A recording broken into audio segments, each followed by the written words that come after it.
let's talk about the main mechanisms of reabsorption, basically. So it's pretty straightforward. We talked about it when we were covering the gastrointestinal system. So here you have cuboidal cells of, say, proximal convoluted tubule. Doesn't really matter. So here's the filtrate.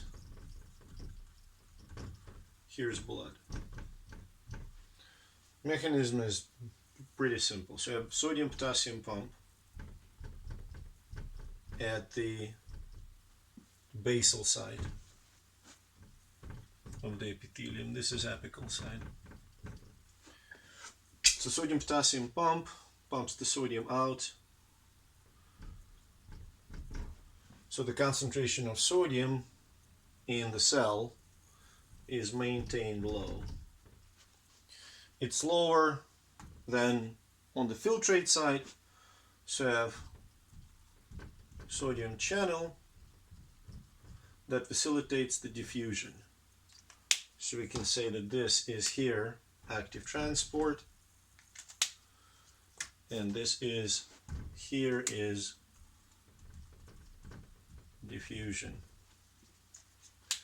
So sodium, that's how sodium is being reabsorbed. So sodium is pumped the basal side, diffuses at the apical side.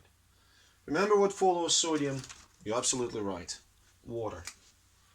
So water can follow sodium either via so-called paracellular or transcellular route. And water follows by osmosis. Obviously, for paracellular route, you don't really need any channels, any pumps, any transmembrane proteins. For transcellular, you do. It could be some kind of aquaporins.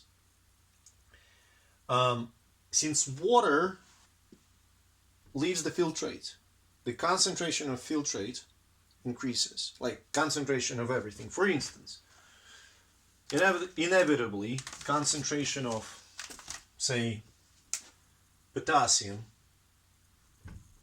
in the filtrate rises, and potassium can be, or magnesium or something else, can be reabsorbed via paracellular route, for instance. Now, what about other sort of other mechanisms? So we figured so far, to kind of summarize, so we figured that first it's sodium that is reabsorbed. That's the driving force behind the reabsorption. Sodium is reabsorbed by the sodium-potassium pump, the basal side, and sodium channel at the apical side. Water follows sodium by osmosis, and potassium can be reabsorbed because the concentration increases. Now, what about things like glucose or amino acids? Well, if you think about it, I'm gonna, if you don't mind, I'm gonna get rid, I'm gonna remove some of that stuff. Remove water part here. Okay, and I'm gonna remove the fact that that's the channel and the pump.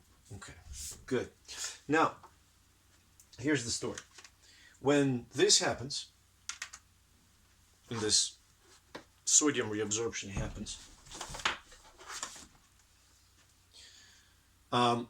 we have to invoke the so-called secondary active transport. So you will have, say, glucose being reabsorbed via secondary active transport, where sodium, kinetic energy of movement of diffusion of sodium through the apical side will provide energy for secondary active transport, for reabsorption of glucose. So essentially, I drew this picture before when you have, that's sodium that diffuses, and that's glucose that is being actively transported. So you see, these processes are coupled. Without sodium diffusion at the apical side, glucose reabsorption via secondary active transport is impossible. We call this glucose sodium co-transporters or symporters. But we have to remember that this process does not happen without energy input, because energy is used in the form of ATP at the basal site here during the active transport of sodium.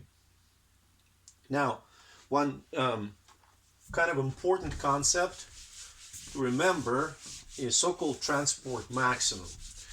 When we have a cell, I don't know why I raised it. We have a cell and we have channels or co-transporters. We inevitably have a certain limit on how many ions, how many molecules can be reabsorbed in a given period of time. So it's like if you have so many doors, only so many people can go through those doors in a given moment of time. So it doesn't matter what is the concentration difference here. For instance, like sodium, concentrations of sodium on two sides. Okay, it doesn't matter what's the difference. There are only so many channels. There are only so many quote-unquote doors that molecules can cross. So that leads to the idea of transport maximum. So if this